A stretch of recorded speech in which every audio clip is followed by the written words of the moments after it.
विनायक जी की कहानी।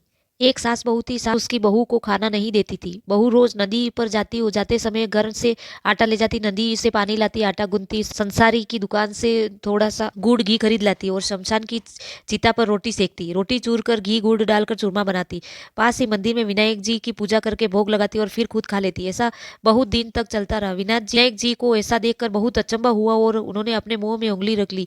बहू तो घर आ गई। दूसरे दिन मंदिर के पट खुले तो लोगों ने देखा कि विनायक जी के मुंह में उंगली है और आश्चर्य करने लगे। सब लोग मंदिर में जमा हो गए और कहने लगे जो कोई विनायक जी के मुंह में उंगली निकालेगा उसे इनाम दिया जाएगा। सभी ने अपनी अपनी कोशिश की पर कोई फायदा नहीं हुआ। बहू ने अपनी सासू जी से कहा, मैं कोशिश करती हूँ। सासू बोली, इतने बड़े बड़े कुछ नहीं कर सके तू क्या करेगी। तब पर बहू ने कहा कि मैं विनायक जी की मुंह में उंगली निकाल दूंगी। गांव वाले मंदिर के आंगन में एकत्रित हुए थे। बहू आई, नीच मंदिर में जाकर कपाट बंद कर दिया और विनायक जी से बोली, मैं मेरे घर से आटा लाती हूँ, नदी से पानी लाती हूँ, संसारी से गुड़ घी लाती हूँ, चिता पर रोटी सेकती हूँ।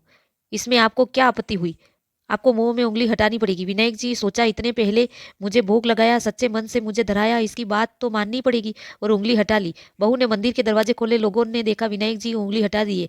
गांव वाले कहने लगे, बहू तू क्या जादू टोना करके आई जिसे विनायक जी उंगली हटा दी। बहू ने कहा, मेरी सासू मुझे भोजन नहीं देती है, तब मैं घर से आटा, नदी से पानी व पंसारी से घी गुड़ लाकर चिता पर उसे सेकती हूँ। पहले विनायक जी को भोग लगाती हूँ, फिर खुद खाती हूँ। इसलिए विनायक जी को अचंभा हुआ, उन्होंने उंगली रखी। अब उंगली हटा दिए। जैसे ही विनायक जी ने बहू पर प्रसन्न हुए, उसका मान बढ़ाया, वैसे ही सब पर प्रसन्न होना। जय विनायक जी महाराज की।